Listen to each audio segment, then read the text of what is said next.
மிக நெருங்கிய மற்றும் நட்பு நாடான ரஷ்யாவின் அதிபர் விளாடிமிர் புதின் பிரதமர் நரேந்திர மோடியின் அழைப்பின் பேரில் 23வது இந்தியா ரஷ்யா ஆண்டு உச்சி மாநாட்டில் பங்கேற்பதற்காக டிசம்பர் 4 மற்றும் 5 ஆகிய தேதிகளில் 2 நாள் அரசுமுறை பயணம் மேற்கொள்ள உள்ளதாக இந்திய வெளியுறவு அமைச்சகம் அதிகாரப்பூர்வமாக உறுதி செய்துள்ளது. இந்தியா மற்றும் ரஷ்யாவின் தலைமைக்கு இருதரப்பு உறவுகளில் ஏற்பட்டுள்ள முன்னேற்றத்தை மறுபரிசீலனை செய்யவும், சிறப்பு மற்றும் சலுகை பெற்ற நெருங்கிய கூட்டுறவு கொள்கையை வலுப்படுத்துவதற்கான தொலைநோக்கு பார்வையை அமைக்கவும் இந்த பயணம் ஒரு முக்கியமான வாய்ப்பை வழங்கும் என்று எதிர்பார்க்கப்படுகிறது. டிசம்பர் 4ஆம் தேதி இந்தியா வரும் அதிபர் புதினை இந்திய குடியரசுத் தலைவர் திரௌபதி முர்மு வரவேற்று டெல்லி ராஷ்டிரபதி பவனில் விருந்து வழங்கவுள்ளார். பின்னர் டெல்லியில் நடைபெறும் 23வது ஆண்டு உச்சி மாநாட்டில் பிரதமர் மோடியும் அதிபர் புதினும் பங்கேற்று விரிவான பேச்சுவார்த்தை நடத்துவர். இரு தலைவர்களுக்கும் இடையேயான தனிப்பட்ட நல்லுறவு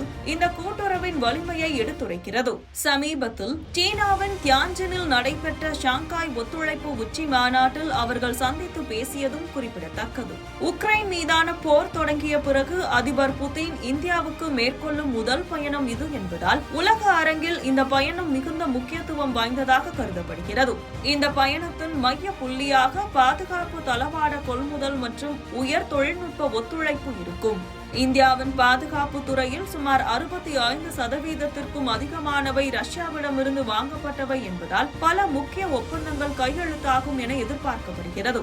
குறிப்பாக S-400 வான்வெளி பாதுகாப்பு அமைப்புகள் மற்றும் 5ஆம் தலைமுறை போர் விமானங்களான Su-57 ரகத்தின் கொள்முதல் மற்றும் அதனுடன் தொடர்புடைய தொழில்நுட்ப பரிமாற்றம் குறித்து தீவிரமாக பேசப்பட வாய்ப்புள்ளது. இந்த 5ஆம் தலைமுறை விமானத்தில் இந்தியா ஆர்வம் காட்டுவது அமெரிக்காவின் ஆயுத விற்பனைக்கு பின்னடைவாக பார்க்கப்படுவதால் இந்த பேச்சுவார்த்தைகள் சர்வதேச அளவில் உன்னிப்பாக கவனிக்கப்படுகின்றன. பாதுகாப்பு துறையை தவிர எரிசக்தி, நிதி, சுகாதாரம், தொழில்நுட்ப பரிமாற்றம் மற்றும் செயற்கை நுண்ணறிவு போன்ற உயர் தொழில்நுட்ப துறைகளில் இணைந்து பணியாற்றுவதற்கான திட்டங்கள் முன்னெடுக்கப்படும்.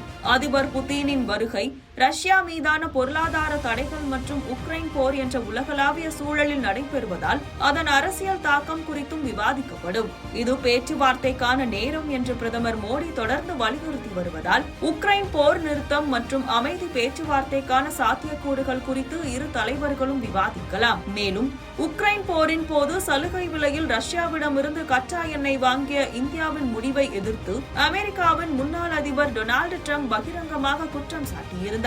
எனவே எரிசக்தி பாதுகாப்பு, கச்சா எண்ணெய் கொள்முதல் மற்றும் பொருளாதார வர்த்தகத்தை மேம்படுத்துவது குறித்து தெளிவான முடிவு எடுக்கப்படும் என்று எதிர்பார்க்கப்படுகிறது. இது இந்திய வெளியுறவு கொள்கையின் மைய தூணான ரஷ்யாவுடனான உறவுகளை தொடர்ந்து பேணுவதை உறுதிப்படுத்தும் விதமாக அமையும். இந்த முக்கியமான வருகை இந்தியா ரஷ்யா உறவை அடுத்த கட்டத்திற்கு கொண்டு செல்வதோடு புவிசார் அரசியலிலும் தாக்கத்தை ஏற்படுத்தும் என்று எதிர்பார்க்கப்படுகிறது. புதின் கடைசியாக டிசம்பர் 2021 இந்தியாவுக்கு வருகை தந்தார் என்பது குறிப்பிடத்தக்கது.